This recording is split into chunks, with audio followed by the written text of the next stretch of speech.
1971 की जंग के दौरान कुछ भारतीय सैनिक पाकिस्तान की सीमा के भीतर पकड़ लिए जाते हैं। पाकिस्तानी हुकूमत सारे भारतीय सैनिकों को एक सुनसान जगह पर कैद कर लेती है। भारतीय सैनिकों को यह तक नहीं पता होता कि वे किस जगह पर कैद हैं। कई महीनों तक कैद में रहने की वजह से कुछ सैनिकों की मानसिक हालत बिगड़ने लगती है, तो कुछ सैनिक अब भी अपने परिवार से मिलने की उम्मीद में अपनी जिंदगी जी रहे थे। लेकिन एक दिन भारतीय सैनिकों को पता चलता है कि वो भारत की बॉर्डर के बहुत ही करीब कैद है। ये जानकर कुछ सैनिक पाकिस्तान की कैद से भागने का प्लान बनाते हैं, पर हिंदुस्तानी मेजर उन्हें साफ मना कर देते हैं। वो कहते कि इंटरनेशनल लॉ के मुताबिक जंग खत्म होने के बाद पकड़े गए सैनिकों को रिहा करना ही पड़ता है। भागने से हम सभी मारे जाएंगे। पाकिस्तानी हुकूमत हमें खुद रिहा कर देंगी। इसी बीच पाकिस्तानी मेजर आकर भारतीय मेजर को खबर देता है कि कुछ ही महीनों में सारे हिंदुस्तानी सैनिकों को रिहा कर दिया जाएगा। रिहाई की खबर सुन के सारे हिंदुस्तानी सोल्जर खुशी में झूम उठते हैं। लेकिन तभी एक भारतीय सैनिक के हाथ में पाकिस्तानी न्यूज़पेपर लग जाता है। उस न्यूज़पेपर में लिखा था कि हम सभी भारतीय सैनिकों को पहले ही रिहा कर चुके हैं और हमारे पास कोई भी भारतीय सैनिक कैद नहीं है। भारतीय सैनिक समझ जाते हैं कि पाकिस्तानी हुकूमत उन्हें कभी रिहा नहीं करने वाली। आगे के पार्ट के लिए सब्सक्राइब कर दो। जब हिंदुस्तानी सैनिकों को सच्चाई का पता चलता है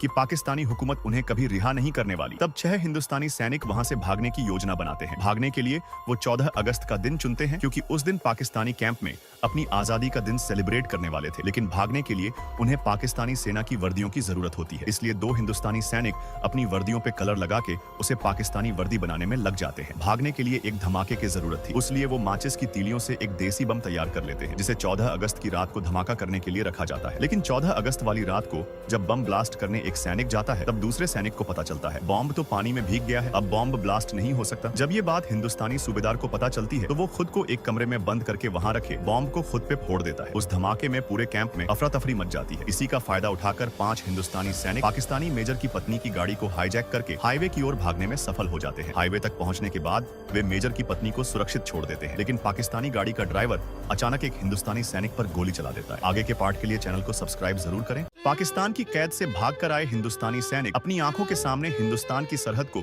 इतने करीब देख के बहुत खुश हो जाते हैं। जैसे ही सैनिक हिंदुस्तान की सीमा की ओर आगे बढ़ते हैं, पीछे से पाकिस्तानी सेना उन पर गोलियां बरसाने लगती है और एक हिंदुस्तानी सैनिक घायल हो जाता है। घायल सैनिक को पत्थर के पीछे बैठाकर एक हिंदुस्तानी जवान भारत की सीमा की ओर दौड़ पड़ता है। पीछे से पाकिस्तानी सेना लगातार उस पर गोलियां चलाती रहती है। गोलियां चलते देख हिंदुस्तानी सेना भी जवाबी फायर शुरू कर देती है, लेकिन हिंदुस्तानी सोल्जर देखता है कि गोलियां उन पर नहीं बल्कि एक पाकिस्तानी सैनिक पर चलाई जा रही है। यह समझ के ही हिंदुस्तानी सेना फायर रोक देती है। उधर वो हिंदुस्तानी सिपाही गोलियां खाते हुए लड़खड़ाते कदमों से किसी तरह हिंदुस्तान की सीमा में पहुंच जाता है। जैसे ही वह बोलने वाला होता है, मैं हिंदुस्तानी सिपाही हूं, उसी पल पाकिस्तानी सेना उसके सीने को गोलियों से छल्ली कर देती है और हिंदुस्तानी सैनिक जमीन पर गिर पड़ता है। जब हिंदुस्तानी सोल्जर पूछता है कि ये पूरा मामला क्या है, तो पाकिस्तानी कहते हैं ये एक भगोड़ा देशद्रोही है, चाहे तो इसका आई कार्ड चेक कर लीजिए। जैसे ही हिंदुस्तानी कैप्टन उनका आई कार्ड देखता है, वो आई कार्ड पाकिस्तानी आर्मी का था।